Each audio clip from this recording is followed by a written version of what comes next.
Hello friends, स्वागत है आपका मेरे चैनल फेवरेट स्टडी पे। तो फ्रेंड्स, हम लोग सीटेट जो 2021 को टारगेट कर रहे हैं, तो उसमें हम लोग सीरीज़ कंटिन्यू करने वाले हैं। तो मैंने सीडीपी की सीरीज़ कंटिन्यू कर दी है। तो अब हम लोग देखेंगे ईवीएस की, और उसमें हम लोग जो इंपॉर्टेंट क्वेश्चन, जो सिलेक्टेड क्वेश्चन होंगे वही क्वेश्चन करेंगे।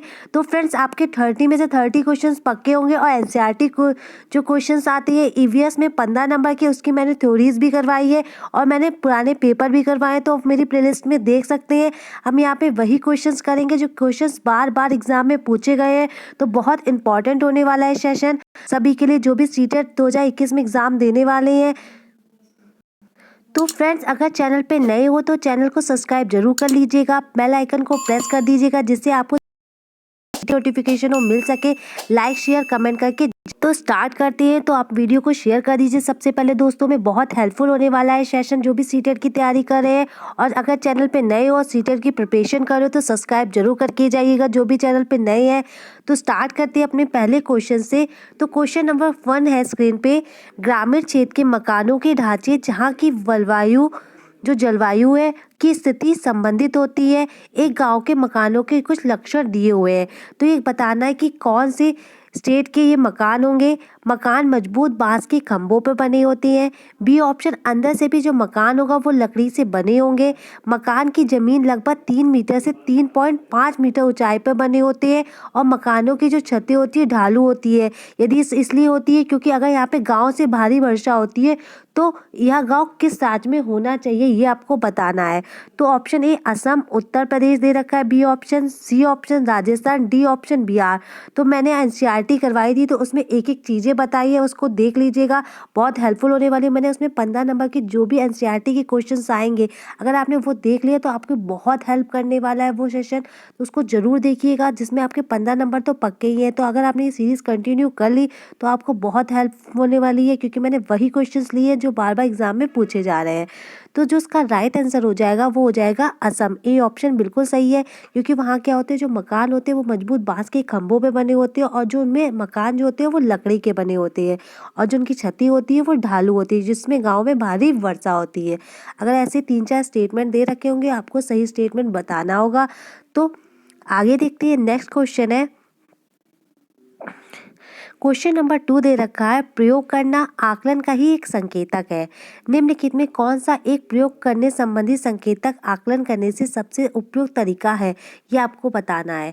चित्र पठन, सृजनात्मक लेखन, या सी ऑप्शन दे रखा है निदर्शन, प्रदर्शन, या डी ऑप्शन दे रखा है हस्तपरक गतिविधियां। तो जो हो जाएगा इसका राइट आंसर, जो आकलन एक संकेतक का है, तो जो इसका राइट आंसर हो जाएगा हस्तपरक गतिविधियां, जिसमें हाथों द्वारा जो गतिविधियां की जाती है वही ऑप्शन सही हो जाएगा। नेक्स्ट क्वेश्चन है, क्वेश्चन नंबर 3 देखते हैं। लिखा हुआ है, प्राथमिक कक्षाओं में शिक्षार्थियों के पास अनेक प्रकरणों में अनेक वैकल्पिक अवधारणाएं होती हैं, जैसे सजीव, निर्जीव, जलचर, पौधे आदि। इन वैकल्पिक अवधारणाओं के स्रोत हो सकते हैं। तो ये जो अवधारणाओं के स्रोत क्या हो सकते हैं ये आपको बताना है। परिवार एवं समुदाय, पाठ्य पुस्तकें एवं अन्य पुस्तकें, शिक्षक, कहानियाँ एवं कविताएं। तो कौन सा जो विकल्प है इसमें सही हो जाएगा ये आपको बताना है। पहला, दूसरा, चौथा, या पहला, दूसरा, चौथा, या केवल पहला, या पहला, दूसरा। तो फटाफट से आंसर कीजिए, क्या इसका राइट आंसर हो जाएगा गाइस। तो जो इसका राइट आंसर हो जाएगा वो सभी हो जाएंगे, क्योंकि जो परिवार और समुदाय है वो भी वैकल्पिक अवधारणाओं के स्रोत हो सकते हैं। पाठ्य पुस्तकें और अन्य पुस्तकें भी, शिक्षक भी होंगे। अगर प्राथमिक कक्षाओं में शिक्षार्थियों के पास जो अनेक प्रकरण जो है उसमें वैकल्पिक अवधारणाएं होती हैं, तो उसमें क्या शिक्षक भी होगा, कहानी एवं पुस्तक कविताएं भी होंगी। तो कौन सा स्टेटमेंट सही होगा, बी ऑप्शन, पहला, दूसरा, तीसरा, चौथा। तो बी ऑप्शन सही हो जाएगा। नेक्स्ट क्वेश्चन है, क्वेश्चन नंबर 4 दे रखा है, बगुला भैंस पर बैठता है क्योंकि। क्यों बैठता है? बगुला तथा भैंस में सहजीवी संबंध है, या बगुला मनोरंजन के लिए भैंस पर बैठता है, या भैंस बगुले को एक स्थान से दूसरे स्थान तक ले जाने में मदद करती है, या बगुला भैंस को डराना चाहता है। तो बगुला भैंस पर बैठता है क्योंकि, ये बहुत अच्छा क्वेश्चन है, आंसर कीजिए। तो बगुला जो भैंस में कौन सा सहजीवी संबंध आता है, मतलब दोनों एक दूसरे को बिना नुकसान पहुंचाए उनमें हेल्प करते हैं, तो उनमें कौन सा सहजीवी संबंध पाया जाता है। नेक्स्ट क्वेश्चन है, क्वेश्चन नंबर 5। निम्नलिखित में से जड़ का कौन सा कार्य पौधों के लिए नहीं है? तो 4 ऑप्शन जो दे रखे हैं उसमें से एक जो स्टेटमेंट है वो उसमें जड़ का कार्य जो होगा वो पौधों के लिए नहीं होगा। तो जड़ का काम क्या होता है? ए ऑप्शन भोजन भंडारण या संचित करना, बी ऑप्शन ह्यूमस उपलब्ध कराना, सी दे रखा पौधों को सहारा देना, डी ऑप्शन दे रखा जल तथा खनिज का अवशोषण करना। तो क्या इसका राइट स्टेटमेंट होगा? फटाफट से आंसर दीजिए गाइस, बहुत हेल्पफुल है क्वेश्चंस। तो जो इसका राइट आंसर हो जाएगा क्या हो जाएगा? जो उसके कार्य नहीं है जड़ के वो बतानी है। तो भोजन भंडारण और संचित करना ये जड़ का कार्य नहीं होता है पौधों के लिए, जबकि ह्यूमस उपलब्ध कराना भी होता है, पौधों को सहारा देना भी होता है और जल तथा खनिजों को अवशोषण करना भी होता है। तो अगला क्वेश्चन देखते हैं। क्वेश्चन नंबर 6 दे रखा है, पर्यावरण अध्ययन में विषय वस्तु थीम आधारित उपागम की अपनाने के समर्थन में निम्नलिखित में कौन सा तर्क सबसे अधिक सशक्त है? क्या पूछ रहा है? पर्यावरण अध्ययन में विषय वस्तु थीम आधारित उपागम को अपनाने के समर्थन में कौन सा तर्क सबसे अधिक सशक्त है? तो देखते हैं क्या स्टेटमेंट दे रखा है।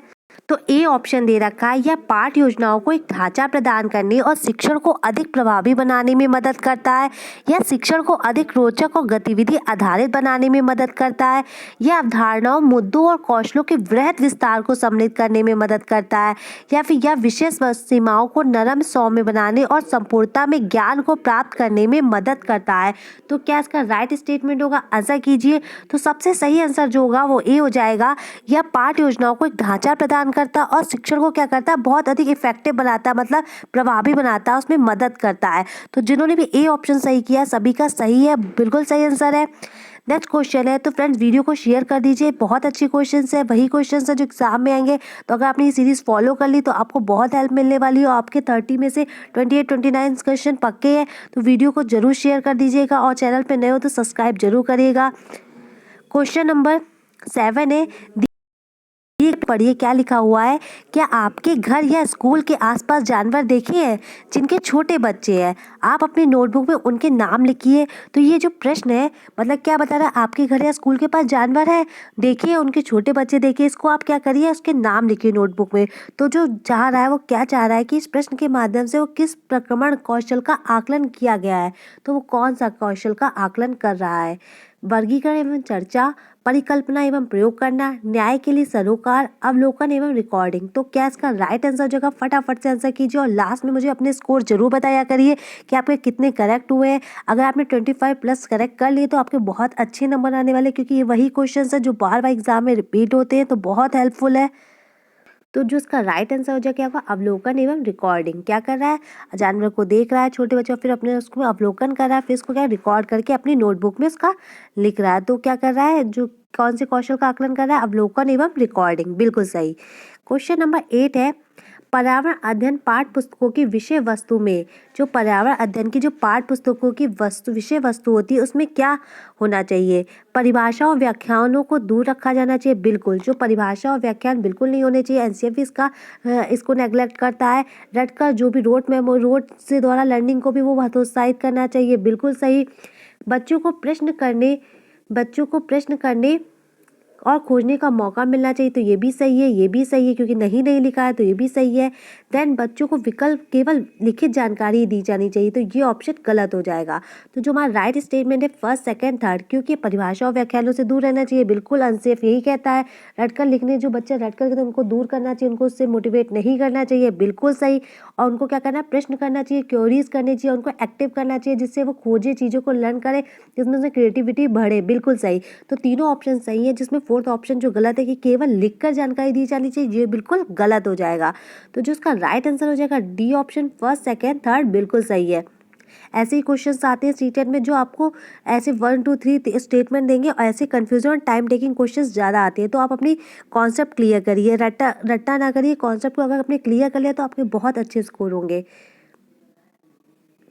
क्वेश्चन नंबर 9 है, पर्यावरण अध्ययन में बच्चे शिल्पकला और चित्रकला को समूह में सीखना विशेष रूप से पसंद करते हैं, क्योंकि यह सहपाठी अधिगम को बढ़ावा देता है, यह सामाजिक अधिगम को बेहतर बनाता है। जब बच्चों की सृजनात्मकता की प्रसन्नता होती है तो वे खुश होते हैं और उसके प्रति प्रेरित भी होते हैं। यह कक्षा में अनुशासन को बढ़ाता है।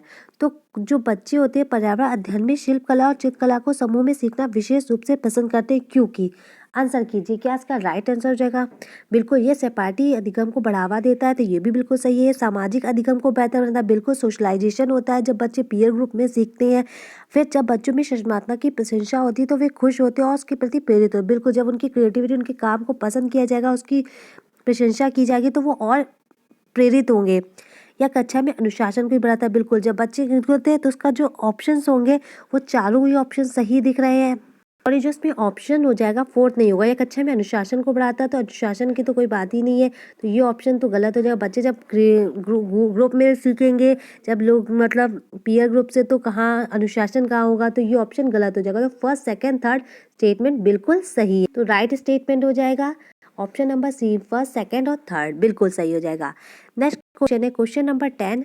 लिखा हुआ पृथ्वी गोल है, वास्तव में पृथ्वी पर ऊपर नीचे कुछ नहीं होता, केवल सापेक्ष होता है। हम भारत के लोगों के सापेक्ष उल्टे हो सकते हैं, तो हम लोग किस देश के सापेक्ष उल्टे हो सकते हैं? तो ये एनसीईआरटी में क्वेश्चन दे रखा है, बाकायदा एनसीईआरटी में दे रखा है, बार बार क्वेश्चन आया हुआ है, तो उसको नोट डाउन कर लीजिएगा। इसका यूएस, लीबिया, अल्जीरिया या अर्जेंटीना? आंसर कीजिए। तो किसमें ऐसा होता है कि हम जो होते हैं, भारत के लोग जो होते हैं, उनके सापेक्ष उल्टे हो सकते हैं, तो कौन सा होगा? आंसर कीजिए। बिल्कुल सही, जिन्होंने भी डी ऑप्शन किया अर्जेंटीना, बिल्कुल सही किया है, तो डी ऑप्शन बिल्कुल करेक्ट हो जाएगा फ्रेंड्स। नेक्स्ट क्वेश्चन देखते हैं, क्वेश्चन नंबर 11। निम्नलिखित में से कौन सा कीट मधुमक्खियों की भांति कॉलोनी बस्ती में एक साथ नहीं रहता है? तो कौन जो होता है वो मधुमक्खियों की भांति क्या करता है, अपनी कॉलोनी बस्ती में नहीं रहता है? ततैया, बर्रा, चींटी या दीमक या मकड़ी? आंसर कीजिए। तो फ्रेंड्स, एनसीईआरटी की जो मैंने आपको करवाई थी सीरीज़, उसको देख लीजिएगा, बहुत हेल्प करेगी। जो आपके 15 नंबर के एनसीईआरटी क्वेश्चंस आते हैं, मैं डिस्क्रिप्शन में लिंक भी दे दूंगी, तो उसको जरूर पहले देख लीजिएगा, तो इससे आपके सारे क्वेश्चन सही होंगे। तो जो कौन सा होगा आपको आंसर करना है, आंसर कीजिए। तो बिल्कुल, जो मकड़ी होती है वो भी मधुमक्खियों की भांति जो कॉलोनी में एक साथ नहीं रहती है, तो बी जो डी ऑप्शन हो जाएगा वो बिल्कुल सही हो जाएगा।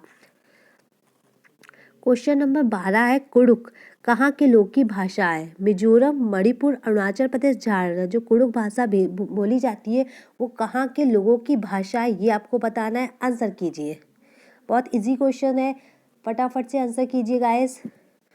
तो जो कुड़ुक है वो कहाँ की? झारखंड की भाषा है, बिल्कुल सही, डी ऑप्शन झारखंड की जो भाषा हो जाएगी, कौन सी हो जाएगी? कुड़ुक। नेक्स्ट क्वेश्चन है क्वेश्चन नंबर 13। लिखा हुआ पर्यावरण अध्ययन के शिक्षा शास्त्र के संदर्भ में सिवा निम्नलिखित सभी वांछनीय अभ्यास है। क्या बोला है क्वेश्चन? पर्यावरण अध्ययन में शिक्षा शास्त्रों के संदर्भ में किसी एक को छोड़कर सभी जो है वांछनीय अभ्यास है। तो देखते हैं क्या स्टेटमेंट दे रखा है। तो ए दे रखा है आलोचनात्मक चिंतन और समस्या समाधान के लिए क्षमता संवर्धन करना, या फिर बी ऑप्शन दे रखा है बच्चे की व्यक्तित्व का पोषण करना, या वास्तविक अवलोकन के स्थान पर पाठ्य पुस्तकीय ज्ञान की श्रेष्ठता को स्वीकार करना, या पाठ्य पुस्तकों और संदर्भों को बहुलता में बढ़ावा देना। तो क्या इसका राइट आंसर हो जाएगा? आंसर कीजिए। किसी एक के सिवाय बताना है, तो कौन सा नहीं होगा वो बताना है। तो बिल्कुल जो सी ऑप्शन होगा वो बिल्कुल सही हो जाएगा, वास्तविकता अवलोकन के स्थान पर पाठ्य पुस्तकीय ज्ञान को श्रेष्ठता को स्वीकार करना, जो कि गलत हो जाएगा। तो राइट आंसर कौन सा हो जाएगा? सी ऑप्शन सही हो जाएगा। क्वेश्चन नंबर 14 है, प्राथमिक कक्षाओं में पर्यावरण अध्ययन को सीखने सिखाने में कहानियाँ एक महत्वपूर्ण पहलू है। पर्यावरण अध्ययन में कक्षा कक्ष में कहानी सुनाने के शिक्षण कौशल को रूप में सम्मिलित करने के लिए निम्नलिखित में से कौन सा सबसे कम उपयुक्त कारण है? तो हमें सबसे कम उपयुक्त कारण बनाना है। जो प्राथमिक शिक्षण कक्षा में जो पर्यावरण अध्ययन में जो कहानियाँ सिखाती हैं, उसमें कौन सा जो शिक्षण कौशल में सबसे कम इम्पॉर्टेंट रखता है, वो स्टेटमेंट बताना है। तो पहला है, कहानियों में व्यक्तियों के अनुभव शामिल होते हैं, या कहानियों में अनेक विशेष क्षेत्रों को छूती है, कहानियाँ कक्षा प्रबंधन में सहायता करती है, या कहानियाँ पर्यावरण अध्ययन अवधारणाओं से संबंध जोड़ने के लिए संबंध उपलब्ध कराती है। तो हमें सबसे कम इफेक्टिव बताना है। तो आंसर कीजिए, क्या हो जाएगा इसका राइट आंसर? बिल्कुल सही, जो कहानियाँ जो होती है कक्षा प्रबंधन में सहायता करती है, जो कि ये सही नहीं होगा। कहानियों में व्यक्तियों में अनुभव शामिल होते हैं, बिल्कुल सही। कहानियाँ अनेक विशेष क्षेत्रों को जोड़ती है, बिल्कुल सही, ये भी सही हो जाएगा। एंड छूती है। और डी ऑप्शन, कहानियाँ पर्यावरण अध्ययन अवधारणाओं में संबंध जोड़ने के लिए संदर्भ उपलब्ध कराती है, बिल्कुल। तो जो उसका राइट ऑप्शन हो जाएगा, ये जो कम से कम इफेक्टिव होता है। क्वेश्चन नंबर 15 है,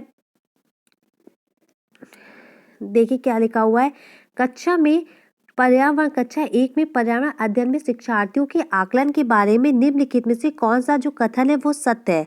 तो पर्यावरण आकलन के बारे में जो एक क्लास के बच्चे हैं, मौखिक परीक्षाएं क्योंकि हो सकता है कि बच्चे लिखने में सक्षम ना हो, या ड्राइंग क्योंकि बच्चों में उसमें आनंद आता हो, शिक्षकों को अवलोकन और रिकॉर्डिंग, या किसी को ना रोके नीति को ध्यान रखते हुए अवलोकन की कोई आवश्यकता नहीं है। तो कौन सा स्टेटमेंट सही हो जाएगा? 15वें का बताना है, सत्य बताना है। तो मौखिक परीक्षाएं क्योंकि भी हो सकता है कि बच्चे लिखने में सक्षम ना हो, तो बिल्कुल सही। बच्चे छोटे होते हैं, फर्स्ट क्लास के बच्चों को देख के ध्यान रखना है, तो बिल्कुल सही, ये भी स्टेटमेंट सही है। ड्राइंग क्योंकि बच्चों को उसमें आनंद आता है, बिल्कुल बच्चे ड्राइंग करने में इंटरेस्ट लेते हैं।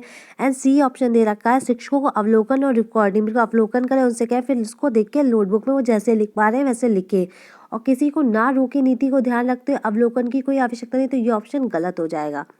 तो A option first, second, third बिल्कुल सही है। तो फ्रेंड्स आज हमने 15 क्वेश्चंस किए हैं।